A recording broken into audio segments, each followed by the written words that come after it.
Hello everyone, welcome back to explain TV. Vincenzo की episode 7 के साथ हम हाजिर हैं। योंग अपने विटनेस को कोर्ट में बुलाती है, जो कि और कोई नहीं विंचेंजो ही था। दरअसल विंचेंजो ने फार्मास्यूटिकल कंपनी के कुछ वर्कर्स को मारा था, जिस वजह से पुलिस ने उसे पकड़ लिया था। इसीलिए अब वो कंपनी के खिलाफ टेस्टिफाई करेगा। विंचेंजो को कोर्ट में देखकर सभी लोगों के होश उड़ जाते हैं। विंचेंजो कहता है कि उन सब वर्कर्स की डेथ की वजह फार्मास्यूटिकल कंपनी ही है, जिन्होंने अपना खर्चा बचाने के लिए सैवेज सिस्टम नहीं लगाया, जो टॉक्सिक केमिकल को रोकता है। इसीलिए कंपनी के बहुत से रिसर्चर्स इस केमिकल का शिकार हो गए हैं। जिन वर्कर्स को विंचेंजो ने मारा था, उनमें से एक का मोबाइल वो अपने साथ ले आया था। इसके बाद विंचेंजो एक और विटनेस को बुलाता है, जो कोई और नहीं बल्कि फार्मास्यूटिकल कंपनी के डॉक्टर गिल की वाइफ थी, जिनका नाम डॉक्टर किम था, और ये ल्यूकेमिया की एक्सपर्ट थी। एक्चुअली डॉक्टर्स ने वर्कर्स की डेथ की रीज़न ल्यूकेमिया बताई थी, इसीलिए डॉक्टर गिल की फेक रिपोर्ट को रॉन्ग प्रूफ करने के लिए उसकी वाइफ किम को बुलाया गया था। इसी दरमियान हमें फ्लैशबैक का एक सीन दिखाते हैं, जिसमें दिखाते हैं कि दोनों विंचेंजो और योंग बहुत परेशान थे विटनेस को लेकर। लेकिन फिर विंचेंजो को पता चलता है कि डॉक्टर गिल और उसकी वाइफ की आपस में बिल्कुल नहीं बनती, क्योंकि वो अपनी बीवी के साथ चीट कर रहा था और वो उसे डाइवोर्स भी देने वाली थी।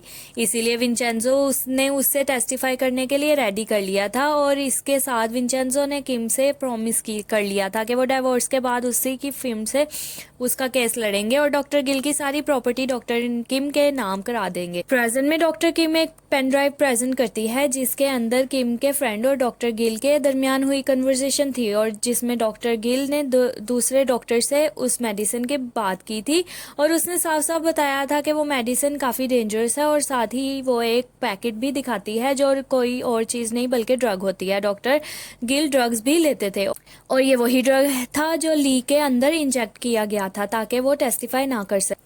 ये सब देखकर डॉक्टर गिल के बहुत गुस्सा आता है, वो अपनी बीवी को बुरा भला कहने लग जाता है, और किम भी गिल से बिल्कुल नहीं डरती और उससे सबके सामने मारने लग जाती है। इस सब के बाद नेक्स्ट डे की डेट दे देता है। नेक्स्ट सीन में जोंग बहुत गुस्से में होता है, और वो हैंसियो को कहता है कि एक प्रेस कॉन्फ्रेंस बुलवाओ और अपनी सारी गलतियों को मानकर विक्टिम्स को हाई अमाउंट देने का अनाउंसमेंट कर दो। फिर जोंग हैन और मियोंग को अपनी गाड़ी में बिठाकर स्पीड में एक सुनसान जगह पर ले जाता है, जहां वो गुस्से में अपनी गाड़ी को के शीशे तोड़ने लग जाता है। फिर इन्हें दोबारा वार्न करता है और कहता है कि योंग की हर चीज़ उससे छीन ले और विंचेंजो को वो खुद संभाल लेगा। दूसरी तरफ विंचेंजो दियोग से मिलता है, और दियोग बताता है कि चेयरमैन ने एक वीक के बाद बिल्डिंग तोड़ने का ऑर्डर दे दिया है, इसीलिए तुम्हारे पास सिर्फ 7 दिन है, और अगर मैंने एक वीक में बिल्डिंग को ना तोड़ा तो वो मुझे जॉब से निकाल देगा और चेयरमैन खुद बिल्डिंग तोड़ेगा। इसी दौरान विंचेंजो को एक कॉल आती है, जो कि और किसी की नहीं जो की होती है, और वो उसे बताता है कि बेसमेंट को तोड़े बगैर ही ओपन किया जा सकता है, और वो कहता है कि मैंने एक स्पेशल आर्किटेक्ट को ये काम के लिए बुलाया है। वहीं मियोंग और हैन चीफ प्रोस्टिट्यूट के पास जाते हैं और उसे बहुत सारे पैसे ऑफर करते हैं और बैबल कंपनी के साथ देने के लिए कन्विंस करते हैं।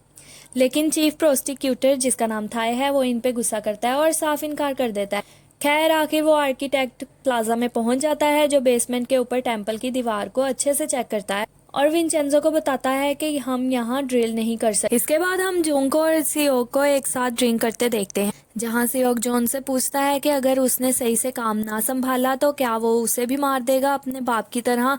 इसी दौरान हमें फ्लैशबैक का सीन दिखाते हैं, जिसमें हमें पता चलता है कि इन दोनों का फादर हॉस्पिटलाइज था, जहाँ जोंग ने अपने पॉइजन इंजेक्शन लगाकर अपने बाप को मरवा दिया था। प्रेजेंट में जोंग हिनसेओक को कहता है कि तुम बहुत स्मार्ट हो, मैं तो तुम्हें बेवकूफ़ समझता था, जिसका मतलब यह है कि हैंसियोक ने अगर उसे डिसअपॉइंट किया तो वो उसे भी मार सकता है। इधर इधर विंचेंजो जो को बताता है कि हम एक वीक में बिल्डिंग को गिरा देंगे और हमारे पास अब कोई रास्ता नहीं रहा, जिसपे जो कहता है कि उनसे पहले हमें बिल्डिंग को गिरा देना चाहिए। तब विंचेंजो कहता है कि हम लोग ये नहीं कर सकते क्योंकि पुलिस भी हमारी साइड नहीं है, लेकिन मेरे पास एक आइडिया है जो कि काफ़ी मज़ेदार भी है और खतरनाक भी। जिसके बाद हम प्लाजा के लोगों को देखते हैं, जो कि गोल्ड के बारे में सोचकर कंफ्यूज थे, क्योंकि गिलबर्ट ने उन्हें सब कुछ बता दिया था, लेकिन उन्हें उसकी बात पर ज़्यादा यकीन नहीं। इधर हम योंग और विंचेंजो को देखते हैं, जो टीवी पे हैंसियो को देख रहे होते हैं, जो कि प्रेस कॉन्फ्रेंस में अपनी गलतियों को कन्फेस करता है। इसी बीच योंग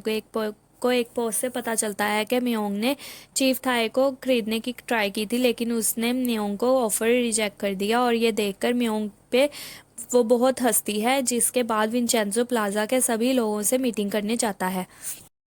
तभी वहाँ पार्क भी अपने गैंग के साथ आ जाता है। वो कॉन्ट्रैक्ट पे उन सबके साइंस करवाने आया था। विंचेंजो भी चाहता था कि वो लोग सब कुछ दिनों के लिए यहाँ से चले जाएं, लेकिन गोल्ड के बारे में पता चलने के बाद सभी लोग उधर से जाने के लिए नहीं मानते। इसी दौरान पुलिस ऑफिसर उधर आता है और योंग को अरेस्ट कर लेता है, और ये सब मेयोंग ने ही करवाया था। इसीलिए विंचेंजो सीधा मेयोंग से मिलने मिलने जाता है और उसे एक ऑफर देता है। वो कहता है कि वो उसके लिए प्रोसिक्यूटर थाई को से डील कर लेगा, लेकिन इसके बदले वो योंग को रिलीज करवा दे। हालांकि मियोंग को विंचेंजो पे यकीन नहीं होता, लेकिन फिर भी वो उसकी डील को एक्सेप्ट कर लेती है। जिसके बाद विंचेंजो थाई से मिलने के लिए सॉकर क्लब में जाता है, जहां उसका बेटा मैच खेल रहा होता है। विंचेंजो उसे बताता है कि मैं मियोंग की तरफ से आपसे बात करने आया हूँ। इतना सुनते ही थाई को उस पर गुस्सा आ जाता है और वो उसे यहाँ से जाने के लिए कहता है, लेकिन विंचेंजो उसे कहता है कि मैं तुम्हारे बेटे को यूरोपियन लीग में खेलने भेज सकता हूँ, जो तुम्हारा एक ड्रीम है। तभी वहाँ विंचेंजो का एक फ्रेंड आ जाता है, जो कि लड़कों को वहाँ से यूरोप लीग के लिए सेलेक्ट करने के लिए आता है, और विंचेंजो के कहने पे वो थाई के बेटे को सेलेक्ट कर लेता है। ये देखकर थाई काफ़ी खुश हो जाता है और विंचेंजो को हग कर लेता है, और वो मेयोंग से के साथ डील करने पे भी एग्री हो जाता है। इधर जब मेयोंग को पता चलता है तो उसके होश उड़ जाते हैं, क्योंकि जो काम वो नहीं कर पाई थी वो काम विंचेंजो ने इजीली कर दिया था। इसीलिए वो योंग को जेल से रिलीज करवा देती है। इसके बाद पार्क को जियोग की कॉल आती है, जो कि प्लाजा के में रेड जैकेट पहने लोगों को मारने का ऑर्डर देता है। ये सुनकर पार्क अपनी गैंग के साथ प्लाजा के लिए निकल जाता है। उधर योंग और विंचेंजो भी प्लाजा की तरफ जो विंचेंजो को बताता है कि पार्क प्लाजा में फाइट के लिए आ रहा है, और उसको बुलाया भी उसी ने है। दूसरी तरफ जो रेड जैकेट्स पहने कुछ लोगों को प्लाजा की तरफ भेज देता है। एक्चुअली ये विंचेंजो का ही प्लान था कि जब पार्क उन लोगों को मारने आएगा तो वीडियो बना लेंगे और इन लोगों को दिखाएंगे, जिससे वो डेट आगे कर लेंगे। जैसे ही पार्क गैंग के साथ अपने प्लाजा में पहुंचता है, उनकी नज़र सियोक पे पड़ती है, और उसने रेड जैकेट पहनी होती है। इतना देखते ही वो सब लोग सियोक को मारने लग जाते हैं। लेकिन जब प्लाजा के लोगों को ये पता चलता है तो वो सभी बाहर आ जाते हैं और सब पे अटैक कर देते हैं। तभी विंचेंजो भी वहां पहुंच जाता है, लेकिन स्मोक की वजह से फाइट को नहीं देख पाता। तभी उसको जो की कॉल आती है, जो बताता है कि सभी रेड जैकेट वाले लोग क्लिनिक का चेकअप करवाने गए हैं, इसीलिए उनको थोड़ा टाइम लग जाएगा। तो सुनते ही विंचेंजो सोचता है कि जब वो लोग आए ही नहीं तो यहाँ पे फाइट किसके साथ चल रही है। जैसे ही स्मोक क्लीन होती है तो विंचेंजो देखता है कि प्लाजा के लोगों ने पार्क और उसकी गैंग को मार मार के बुरा हालत कर दी थी। यही एपिसोड खत्म हो जाती है। नेक्स्ट एपिसोड के साथ हम आपको बहुत जल्दी मिलेंगे। हमारी वीडियोस को लाइक करें, चैनल को सब्सक्राइब करें और बेल आइकन को प्रेस करें। Thank you.